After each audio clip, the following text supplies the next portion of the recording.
Gran Turismo 7, Forza, Formula 1 2023, EA Sports WRC. All of these games are somewhat scorned by some sim racers by not being real sim racing titles, but all of those are more important to sim racing than sim racers want to accept. All of these titles are named as Simcade, so not really sim racers, but not really arcades, but they have a specific objective in mind, which is accessibility. And we aren't talking about just the physics, we're going to talk about the physics later. All of these titles are meant to be inclusive, straightforward, with ease of access, and a simple, easy to use design. Developers craft these games with a thoughtful blend of realism and approachability. The objectives of these games are to ensure that they are getting people into racing without drowning the players with the menus or the details that often accompany the full-on simulators. It's that sweet spot where the joy of racing meets comfort of our gaming experience that doesn't demand a steep learning curve. You can pick up a controller and go. There is a low floor, but an extremely high ceiling if we are talking about being competitive with it.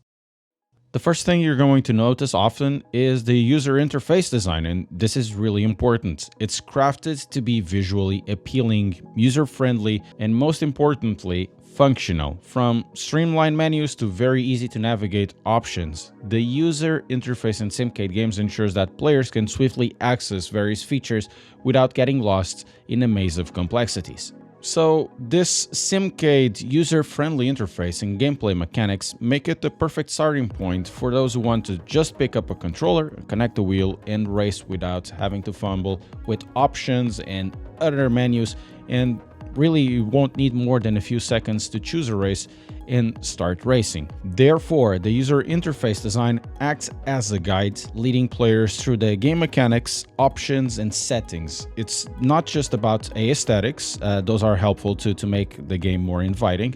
It's about creating an immersive experience that keeps players invested for a longer term.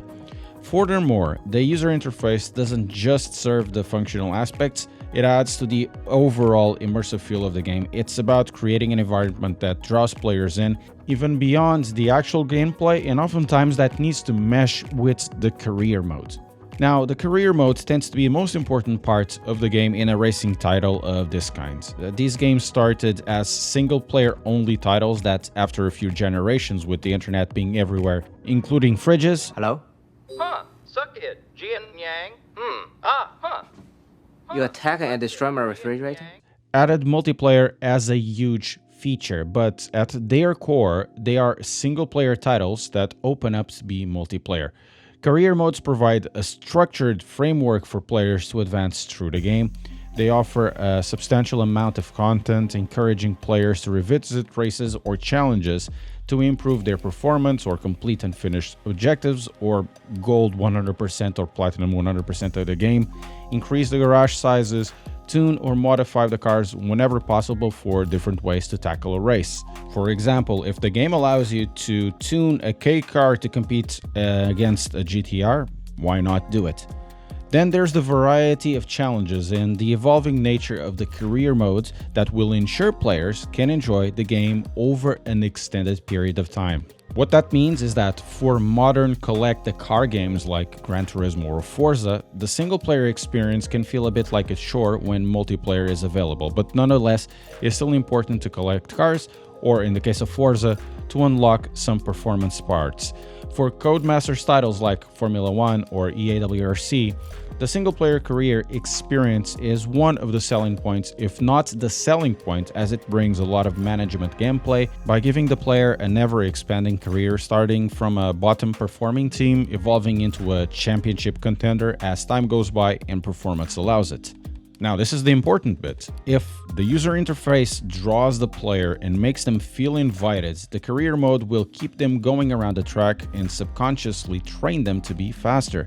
It's hard to tell someone to do a plunge into a real sim racing title, whatever that means, when most of the times players might not have the time behind the wheel or controller, or are simply disinterested in something like that, and they just want something that helps them decompress and gives them more control over the variables that the game provides. Building a car to go around the track for fun is as valid as being totally into competitive racing.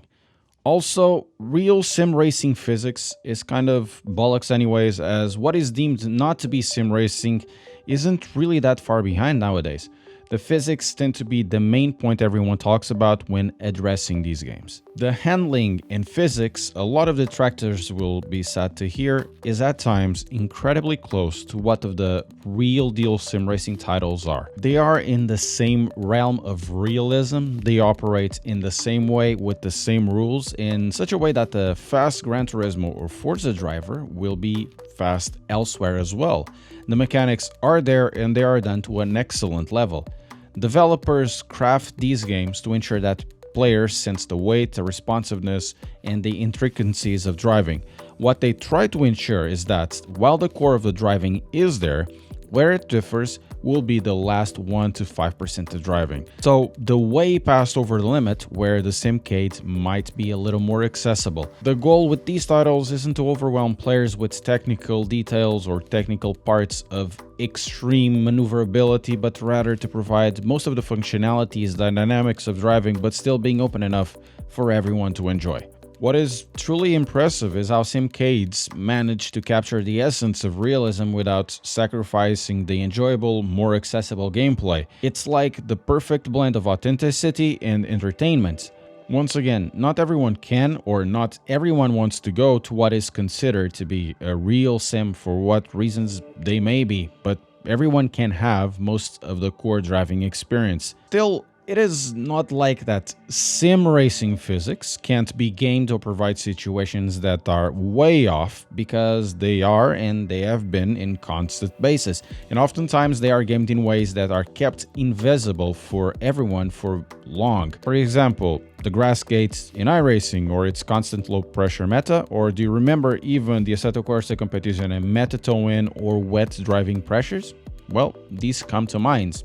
So if these games are total sim racers and the best, are they really real sim racing titles when they have massive flaws in their physics? Well, who knows? Who cares?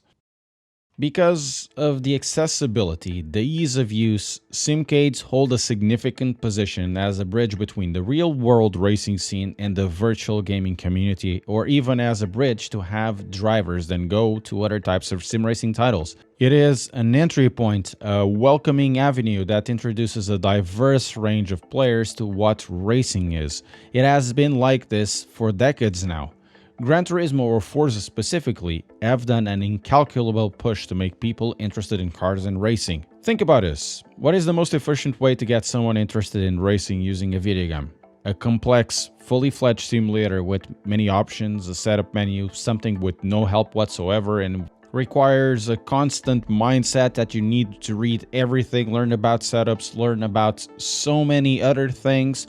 Or a title like Formula 1, EAWRC, GT or Forza, where the game keeps opening up, talks about the gameplay mechanics, shows beautiful graphics, offers a sense of progression not too dissimilar to what is provided in an RPG. You know, something structured. It will be, of course, more than natural to gravitate towards the simcade because objectively it is the better product to bring interest into racing, and it has been for years, hence the difference in sales. More importantly, simcades acts as a catalyst. It sparks interests, igniting a passion for racing and simulating in individuals who might not have otherwise ventured into this realm. For many, it is the starting point, a gateway that leads to a deeper appreciation for the intricacies and complexities of racing, and ultimately fostering a community of enthusiasts who share a common love for the sport. Simcade doesn't really just simulate racing, it's a space where beginners and experts can compete with a very low barrier of entry. They can share experiences and learn from one another, contributing to the growth and vitality of both gaming and racing communities. For those looking then later to delve deeper into the world of real racing sims, the Simcade will act as a stepping stone.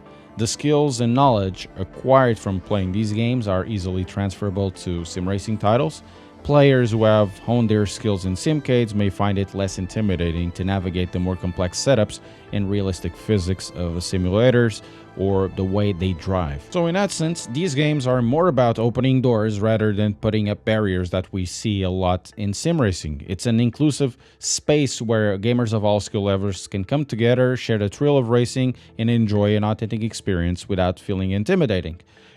If they want to play single player, they can do it as well. It is that simple to get into. The impact of these games is being seen right now as some sim racing titles try to expand to consoles as well, and because of it, even the core driving remains the same. The user experience or the user interface needs to improve to become less cluttered, clearer, and simple to use. Project Cars and Assetto Corsa Competizione really come to mind because of this. So, I really never got the hate that simcades get, because the way these titles have been in the forefront of bringing people who normally would never care about racing start to care about racing in general or championships in specific, like Formula 1, they have done more than sim racing ever dreamed of. Moreover, sim racing is an extremely small niche, and because of it, it really needs all the sources of drivers it can get. So disparaging these simulators or people who've driven them and enjoyed them seems kind of countersensical to me, because sim racing already gets enough of a bad reputation of having large gates, let alone having a few vocal people from a community that is really a size of an ant to what racing titles are concerned, let alone gaming, and trying to start fires with those who enjoy racing and fun. And in my opinion, it might not be yours, fun is good. In short, no simcade titles means worse sim racing titles. Think about that.